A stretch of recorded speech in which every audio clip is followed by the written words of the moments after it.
Welcome to Our Community. Susie Thomas with you this morning, visiting with Lois de Giacomo Jacobson, who is a community volunteer with her handprint and fingerprints on a lot of things in our community, and we're going to get to most of them. Good morning, Lois. Good morning. Good to be here. Oh, great to have you. And I think primarily we want to speak about the fact that you were one of the founding members of Coming Together Stark County. Tell us about those early days and why and when that happened. 1998, Ron Ponder visited Temple Israel for Martin Luther King Day, and he and Rabbi John Spitzer spoke afterwards and said, gee, wouldn't it be great if we could get together? And so the two of them and Martha Lotman and Frank Fleischer and I came together, and Frank and Rabbi and I are still remaining there. Yes. With other wonderful people. Ramel Moore is the executive director, and attorney Steve Oakey, president. And so we're still doing very good work. You certainly are. The purpose being having community forums to discuss about tough topics, yes? Right. Coming Together Stark County. You know, we actually started out as Stark County Town Hall on Race Relations. Yes. And we had several town halls. And then President Clinton visited Akron, and he began something called Coming Together Akron. Well, that was a broader base. And so we joined them, and they've since gone out of business, and we are thriving. We've got wonderful programs coming up. There's going to be something coming up on May 13th, High Impact Issues and Diversity. It's a conference. And where will that be, and how can we get more information? That will be here in Canton. I have to look quickly at where we were going to be. Will those maybe on a website? Maybe the information of like where and when would be on a website? ComingTogetherStarkCounty.org. Perfect. All right. And what's the date of that again? That's May 13th. Okay. And what will we be doing on May 13th? Well, it's Ohio Diversity and Inclusion Conference, and everything that would be coming under that title. And that's been, of course, my forte through the years also. Yes. Okay. And is this free and open to the public? Well, if you get on the website, you'll have all the information there. Perfect. About how to be included in on that. All right, that's the 13th. Now, we also have Dialogues on Diversity coming up. Tell us about that. Well, Dialogues on Diversity has already begun in this area.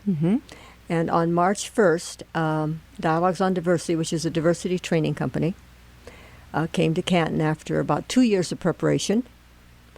On March 1st, they were at the McKinley Downtown Campus in front of 900 students and 25 students from Plain Local. Oh, that's wonderful. Plain Local High School. So these are ongoing? This is a company that travels the country and has for about 10 years. They have a methodology which is pretty much what I've been involved in a lot of years, and that's using live drama, presentations, real life, virtual reality, however you want to phrase that, and speaking to issues and opening dialogues. Let's talk. You know, no problem has ever been solved until someone says, let's talk. Yes. And so, knowing about them, about 8 years ago, I contacted them. Time wasn't right then, and about 2 years ago they contacted back. And so as part of my work with Coming Together, then I took on the task of bringing them here to Canton. Which included doing all of the fundraising. How did you pull that off? Oh, it was a lot of work and listening. You know, when I get up in the morning, I sit and listen for about an hour or so. And the ideas just come. And the people were there. And it's a topic that is so vital today. Oh, gosh, yes. One of the taglines, one of the impetus areas was, you know, Stark County has been known as the bellwether county for voting trends. In fact, we had a guy from the New York Times come here for a year and live with us and figure that out. But I dream of Stark County becoming known as where diversity comes together to make it a better place to live. And we have a great start on that. They were here in the morning with 900 students at McKinley Downtown Campus. And then at 2 o'clock, there was a meeting at the Stark Community Foundation building. And that included Stark County leaders beginning with the mayors from Canton, Maslin, Alliance, and Louisville, the sheriff, people from leading foundations in the area, leading educators, and service people. It was a room full of about 45 Stark County leaders. And it was agreed, yes, it's a good idea for diversity to come together. Tell us about the students' response and their participation in these dialogues. Those evaluations are being tabulated now. Okay, so I don't have the exact numbers and everything. But Andrea Ramsey from the McKinley Downtown Campus and Brian Matthews from the Plain Local District, the students that came together, are now talking about future activities. To do together as school campuses. Right. Now, Kent State University Stark was also deeply involved. We had a performance there that night at 7. This company has 6 different programs that they bring into an area, covering every aspect, from students to heads of organizations to businesses to chambers of commerce. In every area, making people more open to issues of diversity. Because, diversity adds value and multiplies possibilities. That's a nice way of putting it. I'm thinking if we're all exactly the same, somebody is superfluous. Right. But everybody coming to the table. And I've encouraged everyone. Now, we're going to be meeting again. The leaders are going to be meeting again April 13th, coming together again. And the impetus is that one of the things I'm asking is that they think about putting an artist on every board, in every planning meeting, because artists think outside the box. True. And they bring to the table new ways of thinking about things. And, we forget what we read and we forget what we hear, but we never forget what we experience. And the artists bring experiences to people, whether it's through a play, a picture, a song, a drawing, a dance, whatever. Okay, so we need to recognize the value of the artistic realm of any community in solving any problem. And when we begin to talk, let's listen to the artist also. Arts in Stark was also very good and very a big contributor to this element, also to this whole drive, because we're going on. You mentioned that the students, their evaluations are being tabulated. What was what did you observe? Did they interact together? Absolutely. They, looked at each other with more respect, and they were excited about sharing their ideas, because whatever they shared, of course, was very warmly accepted, and they're excited.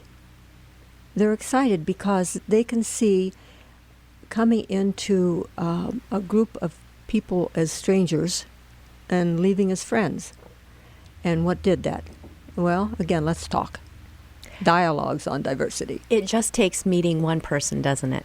Getting to know a person. Right. Right. And not seeing the differences, but appreciating the differences. Yes. Yes. That's where we are. And noticing all the similarities. Ah, isn't that interesting? I mean, you get down to it, kids are kids, right?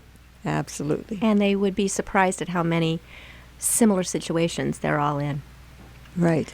What conversation starters did you get going with them? What kinds of things did they dialogue about?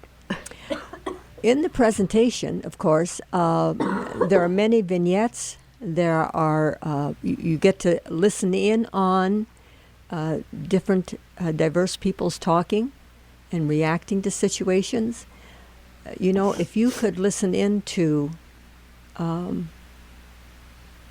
situations where there is a coming together, where people start out in an adversarial position or an elitist position, and then all of a sudden beginning to see and hear another person and realizing, gee, we're not so different after all.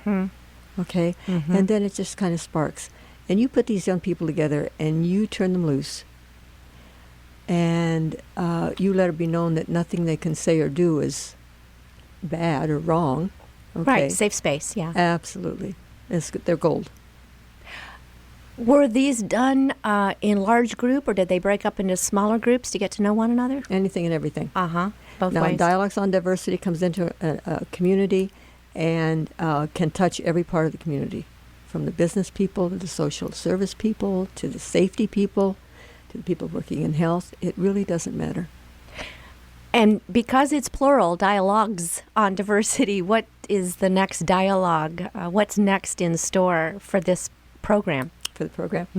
Well, in bringing together community leaders in the positions we've already talked about that really do lead great sections of the population, and trends and what is appreciated and how things work. Okay. Who knows? The last meeting that we had in bringing them together, they made several suggestions. Okay. And one of them was, let me read through here and see. Connect kids from all districts. Create an actual step-by-step action plan. Go into school systems and speak from the heart. Build relationships. Foundations need to sponsor this. I mean, we were all over the map with how to move it along. Right, because there's the talking part, but then there's the action part. So specific action steps that you see that would be particularly helpful, just from your opinion. What do you think would be your dream come true next step? Next step would be, again, a presentation by Dialogues on Diversity, because they travel the country. They've been in every kind of situation. They have the success stories. Last time I heard, they have a liaison with Indiana University, and they're far down the road. So they've already created a template whereby you can bring a county together. Wow. You can bring governance and safety and health and education together, and faith together, because everybody has a part of the puzzle. Oh, good point. Yes. Other school systems that you would like to see participating in this, and is there a chance that will happen? We're saying Stark County. And the Stark County Educational Service Center is represented. And the SEP, Stark Educational Partnership. Yes, yes, okay. Oh, she'll never forgive me for getting the No, name. no, you got it. Yeah, Stark Education Partnership is very much a part of this. And Stark Community Foundation. So many, once you open the dialogue and say, look, you know, what's really possible here? We have such talented leaders. I mean, Rob Hankins and Arts and Stark has just started a $1.7 million drive in Stark County. And they only go for 5 weeks. Yeah, and they make it. And they make it. In fact, we lead the country. In the last 10 years, we're the only arts council that has succeeded in their arts drive with money goal going up every year. And this year it's 1.7 million. It's amazing. We're speaking with Lois DiGiacomo Jacobson. She is talking about Dialogues on Diversity. We're going to talk about a couple of other things that you are so involved with and do so much for our community. After these words, you're listening to Our Community.